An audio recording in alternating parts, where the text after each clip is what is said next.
അസ്സലാമു അലൈക്കും.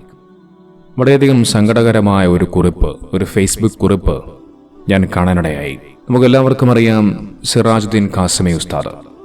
ഒരുപക്ഷെ അദ്ദേഹത്തിനെ കുറിച്ച് അറിയാത്തവർ കേരളത്തിൽ മുസ്ലിമീങ്ങളായ ആളുകൾ കുറവാണെന്ന് പറയേണ്ടി വരും. അദ്ദേഹത്തിൻ്റെ പ്രസംഗങ്ങൾ, അദ്ദേഹത്തിൻ്റെ ആ ഒരു മതപ്രഭാഷണങ്ങൾ ആരെയും കണ്ണീരണിയിപ്പിക്കുന്ന പ്രഭാഷണങ്ങളാണ്. ആരെയും ഇരുത്തി ചിന്തിപ്പിക്കുന്ന മനോഹരമായ വാക്കുകൾ കൊണ്ട് പ്രഭാഷണങ്ങൾ നടത്താൻ കഴിവുള്ള കേരളത്തിലെ മികച്ച മതപ്രഭാഷകരിൽ ഒരു വ്യക്തിയാണ് സിറാജുദ്ദീൻ ഖാസിമി ഉസ്താദ്. അദ്ദേഹത്തിൻ്റെ പ്രഭാഷണങ്ങൾ കേട്ട് കരയാത്തവർ ആരും തന്നെ ഉണ്ടാവുകയില്ല. അദ്ദേഹം കഴിഞ്ഞ ദിവസം അദ്ദേഹത്തിൻ്റെ ഫേസ്ബുക്ക് പേജിൽ അദ്ദേഹം ഒരു കുറിപ്പ് എഴുതി. ആ ഒരു കുറിപ്പ് ഇങ്ങനെയാണ്: സുഹൃത്തുക്കളെ, ചില ആരോഗ്യ പ്രശ്നങ്ങളാൽ എറണാകുളം ലൂർദ് ഹോസ്പിറ്റലിൽ അഡ്മിറ്റാണ്. നിങ്ങളുടെ വിലയേറിയ ദുആയിൽ എന്നെ ഉൾപ്പെടുത്താൻ മറക്കരുത്. അള്ളാഹു നമ്മുടെ പ്രാർത്ഥനകളെ സ്വീകരിക്കട്ടെ. ആമീൻ. കഴിഞ്ഞ ദിവസങ്ങളിലും വരും ദിവസങ്ങളിലെയും ചില പ്രോഗ്രാമുകൾ ക്യാൻസലാക്കേണ്ടി വന്നിട്ടുണ്ട്. പ്രിയപ്പെട്ട സംഘാടകർക്കും കേൾക്കാൻ കാത്തിരുന്ന പ്രിയപ്പെട്ടവർക്കുമുണ്ടായ ബുദ്ധിമുട്ടുകൾക്ക് ഖേദം രേഖപ്പെടുത്തുന്നു. ഇതായിരുന്നു അദ്ദേഹം കുറിച്ച ആ ഒരു കുറിപ്പ്. നമുക്ക് അദ്ദേഹത്തിൻ്റെ ഫേസ്ബുക്ക് പേജിൽ നോക്കിക്കഴിഞ്ഞാൽ അദ്ദേഹം ഓരോ ദിവസവും ഓരോ പോസ്റ്റിങ്ങിന് ഇടാറുണ്ട്. ഓരോ ദിവസവും അദ്ദേഹത്തിന് എവിടെയാണോ പരിപാടിയുള്ളത് അതുമായി ബന്ധപ്പെട്ടുകൊണ്ടുള്ള പോസ്റ്റുകളൊക്കെ സമൂഹമാധ്യമങ്ങളിൽ അദ്ദേഹം ഓരോ ദിവസവും ഇങ്ങനെ കുറിച്ചു വയ്ക്കാറുണ്ട്. അത്തരത്തിൽ അവസാനമായി അദ്ദേഹം ആ ഒരു പോസ്റ്റ് ഇട്ടത് 7-ാം തീയതിയായിരുന്നു. അത് കഴിഞ്ഞ് 3 ദിവസങ്ങൾക്ക് ശേഷം അദ്ദേഹം ആരെയും വേദനിപ്പിക്കുന്ന, കണ്ണീരണിപ്പിക്കുന്ന, സങ്കടപ്പെടുത്തുന്ന ഈ ഒരു കുറിപ്പാണ് അദ്ദേഹം ഫേസ്ബുക്ക് പേജിലൂടെ എഴുതി വെച്ചത്. അദ്ദേഹത്തിന് എന്ത് രോഗമാണ്, എന്ത് പ്രയാസമാണ്, എന്ത് ബുദ്ധിമുട്ടാണ് എന്നുള്ളതൊന്നും വ്യക്തമല്ല. എന്ത് പ്രയാസമുണ്ടെങ്കിലും, എന്ത് ബുദ്ധിമുട്ടുകളുണ്ടെങ്കിലും, എന്ത് രോഗമുണ്ടെങ്കിലും അല്ലാഹു സുബ്ഹാനഹു വ തആല എത്രയും വേഗം അദ്ദേഹത്തിന് ശിഫ നൽകി അനുഗ്രഹിക്കട്ടെ. ഇതുമായി ബന്ധപ്പെട്ടുകൊണ്ട് അദ്ദേഹത്തിൻ്റെ ഒരു വീഡിയോ ഞാൻ കാണാനിടയായി. അതിൽ അദ്ദേഹം പ്രസംഗിച്ചുകൊണ്ടിരിക്കുന്ന സമയത്ത് അദ്ദേഹം കണ്ണീരോടുകൂടി തൻ്റെ പ്രയാസത്തെക്കുറിച്ചും രോഗത്തെക്കുറിച്ചും ബുദ്ധിമുട്ടുകളെക്കുറിച്ചുമൊക്കെ അദ്ദേഹം കണ്ണീരോടുകൂടി അദ്ദേഹം പ്രാർത്ഥിക്കുന്നുണ്ട്. ആ വീഡിയോ ഞാൻ നിങ്ങളെ ഒന്ന് കാണിക്കാം. അല്ലാഹുവേ, എനിക്ക് ബുദ്ധിമുട്ടുകളും രോഗങ്ങളും ഉണ്ട്, നീ ശിഫ പടച്ചവനെ. എനിക്ക് നിസ്കരിക്കാൻ പറ്റുന്നില്ല റബ്ബേ. അല്ലാഹുവേ, നീ ശിഫ നൽകണേ അല്ലാഹുവേ, രോഗങ്ങളൊക്കെ മാറ്റണേ റഹ്മാൻ. അല്ലാഹുവേ പടച്ചവനെ, റബ്ബേ ദുആയിക്ക് ഇജാബത്ത് നൽകണേ റഹ്മാനെ. ഇസ്സത്ത് നിലനിർത്തണേ പടച്ചവനെ. പ്രിയപ്പെട്ട സുഹൃത്ത്, ഞങ്ങളുടെ കൂട്ടുകാരൻ, ബഹുമാനപ്പെട്ട കേരളക്കരയിലെ പ്രഭാഷണ വേദികളെ ഇതിഹാസമായി മാറിയ ബഹുമാനപ്പെട്ട സിറാജുദ്ദീൻ ഖാസിമി ഉസ്താദ് രോഗിയാണ് റഹ്മാനെ. ഹോസ്പിറ്റലൈസ്ഡ് ചെയ്യപ്പെട്ടിരിക്കുകയാണ്. അല്ലാഹ് ഹോസ്പിറ്റൽ അഡ്മിറ്റ് ആണ് റഹ്മാനെ. അല്ലാഹുവേ, നീ ശിഫ കൊടുക്കണേ അല്ലാ, ആരോഗ്യം കൊടുക്കണേ അല്ലാ, ആഫിയത്ത് കൊടുക്കണേ അല്ലാ, ദീർഘായുസ് കൊടുക്കണേ അല്ലാ. അല്ലാഹുവേ, പുന്നാര ബദരീങ്ങളുടെ പേരിരുന്നു കൊണ്ട് 10,000 ലൈവിലിരുന്നു കൊണ്ട് ആമീൻ പറയുന്ന സദസ്സാണ്. അല്ലാഹ് കേരളക്കരയിലെ എത്രയോ ആയിരങ്ങൾക്ക് ഇൽമ പറഞ്ഞു കൊടുക്കുന്ന ഉസ്താദാണ് റബ്ബേ. ആരോഗ്യം കൊടുക്കണേ അല്ലാ, ആഫിയത്ത് കൊടുക്കണേ അല്ലാ, ദീർഘായുസ് കൊടുക്കണേ അല്ലാ. എറണാകുളത്തുള്ള ലൂർദ് ഹോസ്പിറ്റൽ അഡ്മിറ്റ് ആണ്. പടച്ചവനെ, നീ സ്വീകരിക്കണേ അല്ലാ, കബൂലാക്കണം റഹ്മാനെ. ഖൈറിന്റെ വാതായനങ്ങൾ നീ തുറന്നു കൊടുക്കണേ അല്ലാ.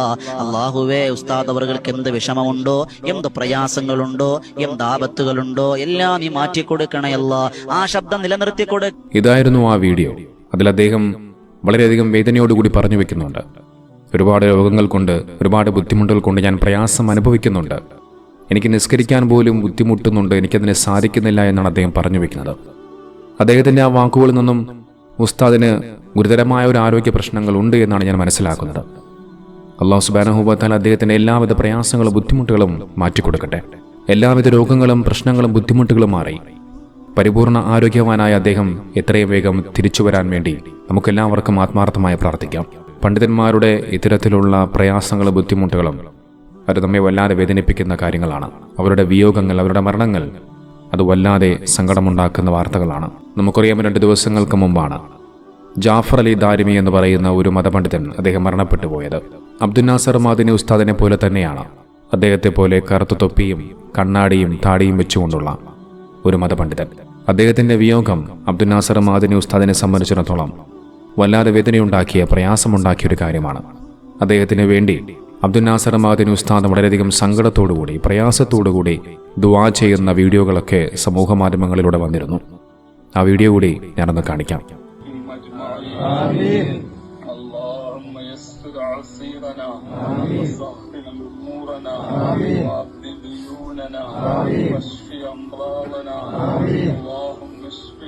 أمراضنا اللهم اشف أمراضنا وأمراض آبائنا وأمراض أمهاتنا وأمراض أساتذتنا وأمراض أزواجنا وأمراض أولادنا وأمراض إخواننا وأمراض أخواتنا وأمراض أقربائنا وأمراض من نعانونا وأمراض من نوسانا يا شافي الأمراض. നന്ദി ദാറുസലാം അറബി കോളേജിൽ നിന്ന് ബിരുദം നേടിയ ശേഷം നിരവധി പള്ളികളിൽ ഇമാമായിട്ടും അതോടൊപ്പം മദ്രസ അധ്യാപകനുമായി അദ്ദേഹം സേവനം ചെയ്തിട്ടുണ്ട്.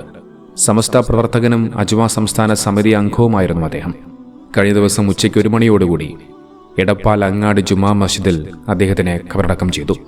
നമുക്കറിയാം, കഴിഞ്ഞ കുറേ കാലങ്ങളായിട്ട് കേൾക്കുന്ന വാർത്തകൾ ഇത്തരത്തിലുള്ള ഉസ്താദുമാരുടെയും മതപണ്ഡിതന്മാരുടെയും വിയോഗങ്ങളുമായി ബന്ധപ്പെട്ടുകൊണ്ടുള്ള വാർത്തകളാണ്. സമൂഹത്തിന് നന്മയും തിന്മയും അഹിംസയും കൊലപാതകവും ഒക്കെ നിറഞ്ഞിരിക്കുന്ന ഒരു കാലഘട്ടത്തിൽ യുവതലമുറ വഴിതെറ്റിപ്പോകുമ്പോൾ അവർക്ക് നല്ല ഉപദേശങ്ങളും നന്മയും സതുപദേശവും ഒക്കെ പറഞ്ഞു കൊടുക്കേണ്ട മതപണ്ഡിതന്മാർ, ഉസ്താദുമാർ ഇത്തരത്തിൽ മരണപ്പെട്ടു പോകുമ്പോൾ അത് വലിയ ഒരു തീരാനഷ്ടം തന്നെയാണ്. ഇതോടൊപ്പം ഒരു കാര്യം കൂടി പറഞ്ഞു വെച്ച് അവസാനിപ്പിക്കാം. ഭാഗ്യം ചെയ്ത ഒരു ഭാര്യയും ഭർത്താവും ജീവിതത്തിലും ഒന്നിച്ചതുപോലെ ആ ഭാര്യയും ഭർത്താവും മരണത്തിലും ഒന്നിക്കുകയായിരുന്നു. ഒരുപക്ഷെ ചില ആളുകൾക്ക് മാത്രം കിട്ടുന്ന വലിയൊരു മഹാഭാഗ്യമാണത്. അയ്യൂബ് എന്ന് പറയുന്ന ഒരു സഹോദരന്റെ ഭാര്യ പിതാവും അദ്ദേഹത്തിന്റെ മാതാവും ഒരേ ദിവസം മരണപ്പെട്ടുപോയി. തന്റെ ഇണയുടെ റൂഹ് അകലുന്നത് കണ്ട് അതിൽ ലയിച്ച് ഇണയോടൊപ്പം പോയ ഒരു ഭാര്യയുടെ കഥ ഇന്ന് പേഴഴയ്ക്കാപ്പിള്ളിയുടെ അന്തരീക്ഷത്തിലുണ്ട്. പുന്നോപ്പടി റേഷൻ കടപ്പടിയിൽ ചായക്കട നടത്തിയിരുന്നു ഇരുവരും. ഏകമകളെ വിവാഹം കഴിപ്പിച്ചയച്ചു. ഇനി ആരെയും ആശ്രയിക്കാതെ ജീവിക്കണം, അതായിരുന്നു ആ ചായക്കടയും അവരും നമ്മോട് പറയാതെ പറഞ്ഞ കഥ. തന്റെ പ്രിയതമന്റെ റൂഹ് അകലുന്നത് കണ്ടു നിൽക്കാൻ കഴിയാതെ അതിൽ ലയിച്ചു പോയപ്പോൾ അവർ തമ്മിലുള്ള സ്നേഹത്തെ നിർവചിക്കാൻ വാക്കുകളില്ല. ഭാര്യ ഭർത്താക്കന്മാരെ ഇണകളെന്ന് വിശേഷിപ്പിച്ച ഇസ്ലാം എത്ര മഹത്തരമാണ്. വിവാഹം എന്നുള്ളത് നബിചര്യയാണ്, സ്നേഹമാണ്, അതിൻ്റെ നെടും തൂണാണ്. ആർഭാടവും അനിസ്ലാമികവുമായ വിവാഹത്തിൽ ഇണകൾ തമ്മിലുള്ള സ്നേഹബന്ധങ്ങൾക്ക് അല്പായുസ് മാത്രമേ ഉണ്ടാവുകയുള്ളൂ. സ്നേഹമില്ലാത്ത വൈവാഹിക ജീവിതം നാടകമാണ്. പരസ്പരം മനസ്സിലാക്കിയാൽ ഇത്രയും സത്യമായൊരു ബന്ധം ലോകത്ത് ഇല്ലേയില്ല.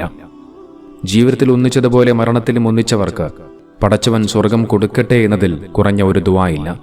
സ്വർഗത്തിൽ സ്ത്രീകൾക്ക് അവരുടെ ഭർത്താക്കന്മാരെ തന്നെയാവും നൽകപ്പെടുക എന്ന് പ്രവാചകർ നബി സല്ലല്ലാഹു അലൈഹി വസല്ലം തങ്ങൾ പറഞ്ഞതിന്റെ സാരം മൈദീനിക്കയുടെ ഭാര്യയിലൂടെ ലോകം ഒന്നുകൂടി അറിയട്ടെ.